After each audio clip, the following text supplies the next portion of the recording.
would have to say the need for more education, equally balanced education, amongst all races and all groups. Well, I guess food first. I think that the planet should be fed. There is absolutely no excuse with the wealth that this world possesses, especially with it being a global economy at this point in time.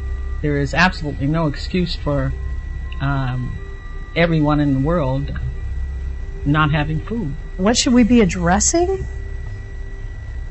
That's hard. I guess mostly environmental issues, so that we'll be here in a couple of years. But other than that, I don't know. That's too broad. There's everyday things that you have to deal with that change. The environment, relations between people, and the soda pop war. Life and death. Well, we're kind of crowded here, and so we got to take care to feed everybody, and to not foul the whole entire area so that the children can't live here, or more importantly, the grandchildren. It ain't the children who are really going to have to pay right now. It's the kids that are really going to have to pay if we don't watch, how we're using everything.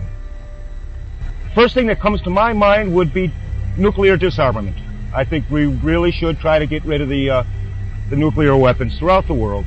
The issue of homelessness be addressed, hunger, homelessness, and of course the issue of nuclear proliferation. I think that the U.S. should certainly be, instead of criticizing other smaller nations for developing nuclear weapons in an attempt to defend themselves, or at least deter a nuclear attack, the U.S. should be the first to set the example, because it certainly has the most nuclear weapons.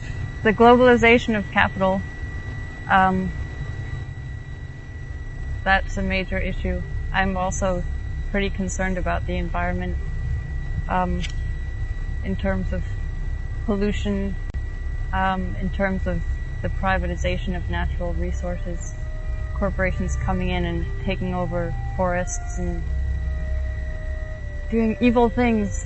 I think that we should be thinking about the terrible, problems in the world. We have to get to the source and not just give a lot of band-aid, answers to the problems. We have to start to think, why are we born?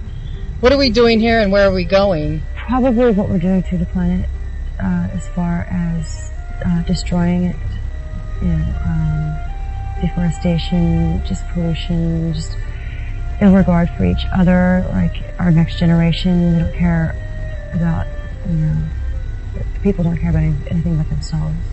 Well, if we're going to continue as we are at this very moment, I think we're going to, 1, overpopulate the world, number 2, deplete resources to the point where there's not going to be enough to go around anymore. We are losing farmland in this country at an alarming rate, and I just shake my head and wonder, where's it all going? Where we're all going to end up? Not to be humiliated by who you are. I think the most important issues facing young people, or just people in general today, is the continued inequality of wealth and inequality of power. And I think that until those issues are addressed, we'll continue to have millions of people, millions of little babies and children starving, unable to get the education that they want and that they should have access to, unable to have housing, medical care. I mean, people are dying all the time. When someone asks you what you do, that you don't have to feel humiliated by it. I think people need to figure out what we're going to do with ourselves, the world, and communities, and what's going to happen. I mean, it seems like things are getting more and more, chaotic and out of control. We just need to figure stuff out. It's really the function of this state, and it seems like the world powers in general, to enforce these inequalities, because those that are at top are growing fat off them. But I think it's important that if we're really going to push for anything positive in the future, or even in the present, that these structures of dominance are addressed and reappraised and hopefully knocked down.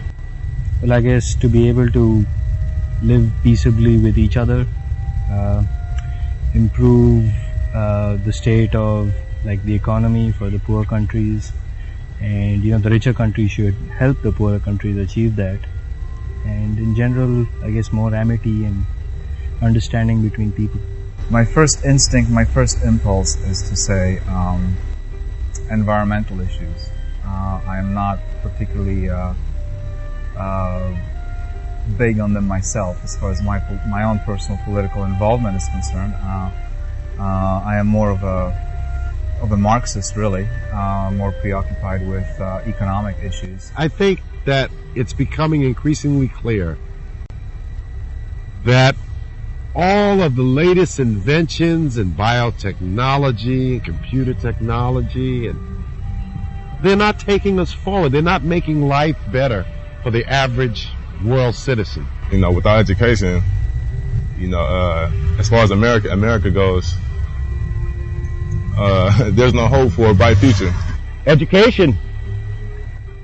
We need to, our country is going through a catastrophe in this United States of America, that is. A catastrophe in murders. Young teenagers and even younger than teenagers murdering their fellow classmates in school and on the streets, and for no apparent reason. I think it's understanding between each other. Well, world population is growing a lot, and then there are a whole bunch of people. So, yeah, I think that's it. Probably the distribution of wealth. And what I mean by that is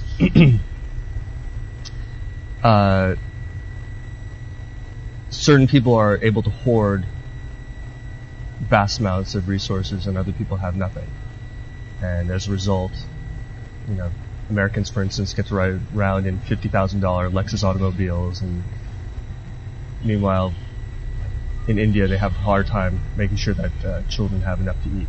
And I think we should get to the bottom of what's going wrong here with the youth, the younger people. I think people need to focus themselves on personal achievement.